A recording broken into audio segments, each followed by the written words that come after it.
Muy buenas tardes, ¿cómo están ustedes? En esta tarde que parece del antiguo Chihuahua, ¿no, Víctor? ¿Por qué del antiguo? Buenas tardes. Muy buenas tardes. Pues cuando en Chihuahua se nublaba. Cuando llovía. Llovía, había neblina. Yo recuerdo hace algunos años, por allá por los 70s más o menos, había semanas inclusive en que toda la semana estaba completamente cerrado y lloviendo.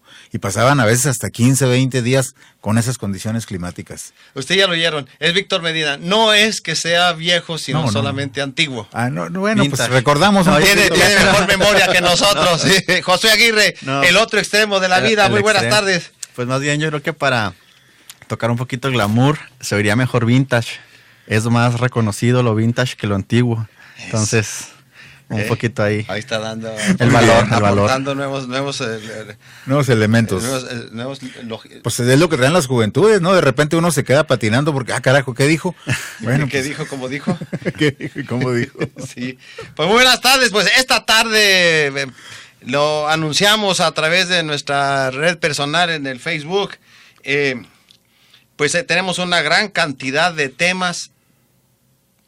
Pues vamos empezando, que me parece el que es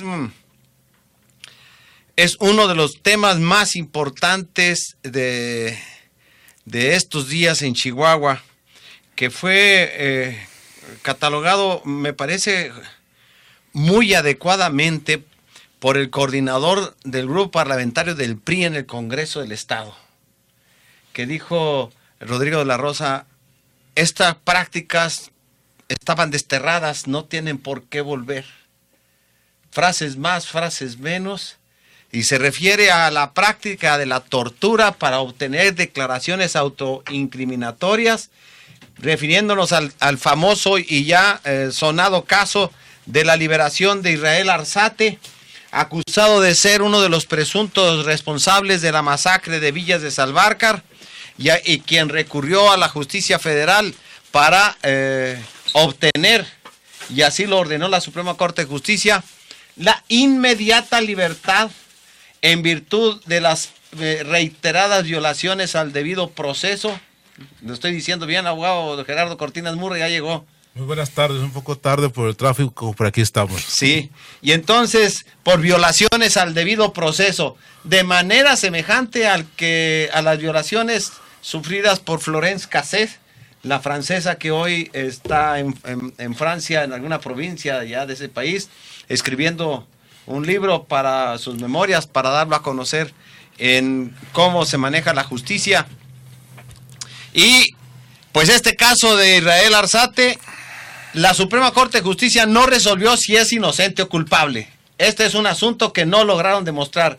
¿En qué? ¿En 4 años de encarcelado Arzate? No, perdón, desde 2010. el 2010. En 3 años, el agente del Ministerio Público, la Fiscalía, no logró demostrar, no logró acumular evidencias en su contra, salvo la declaración de un testigo protegido que no la rindió en el proceso, en el juicio oral.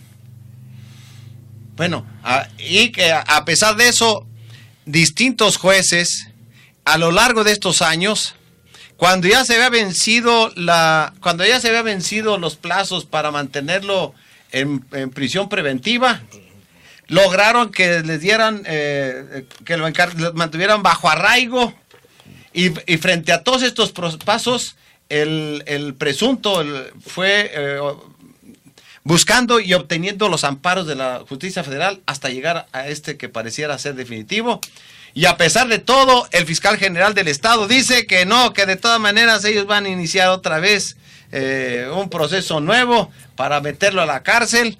Y ya las familiares de las víctimas de las Villas de Salvarcar dicen: Israel no es inocente, el gobierno no cumplió.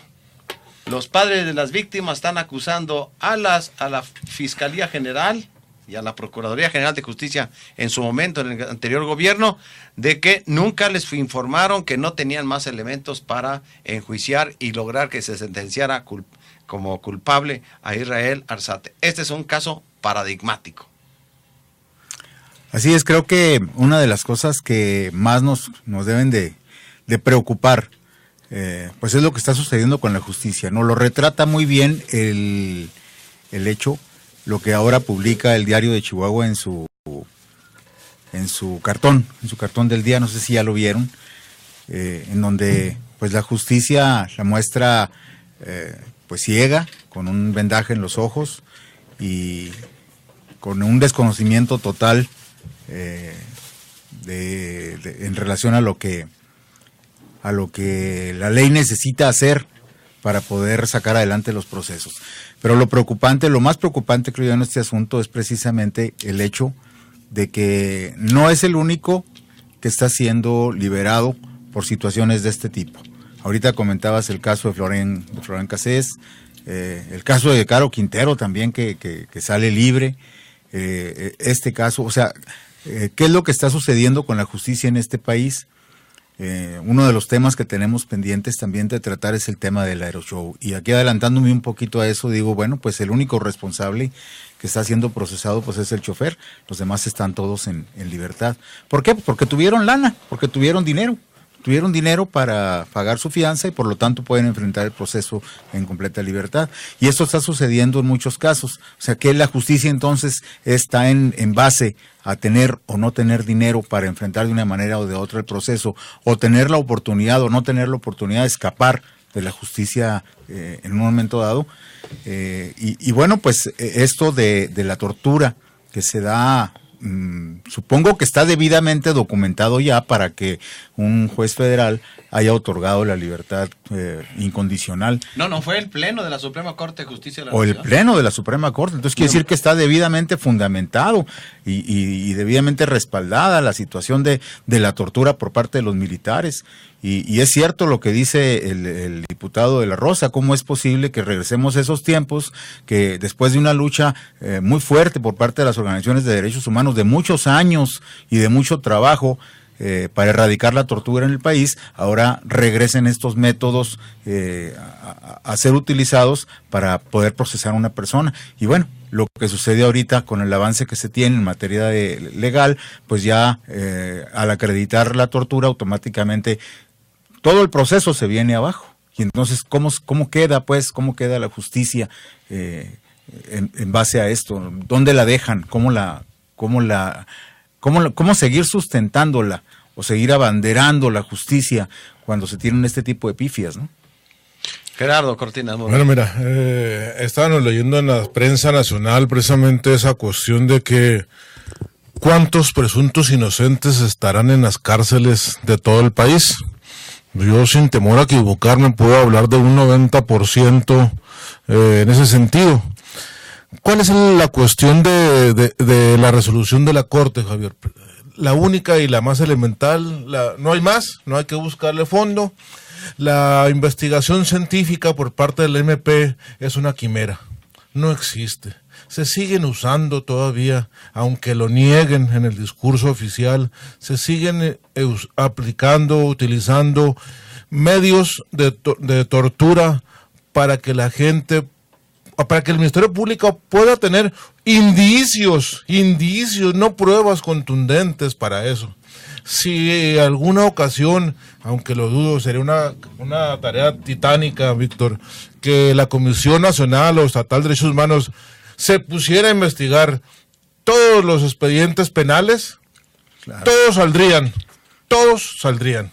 Ahora, vamos a ir a un corte comercial para que recuperes bien el ritmo de que la disertación de Cortinas Murray. Vamos a un corte comercial. Estamos conversando en esta tarde de viernes con José Aguirre, Gerardo Cortinas Murray y Víctor Medina. Tenemos una miscelánea de temas. Hoy, en este momento, la liberación de Israel Arzate. Regresamos en unos momentos. Acerto Radio, labor periodística que te brinda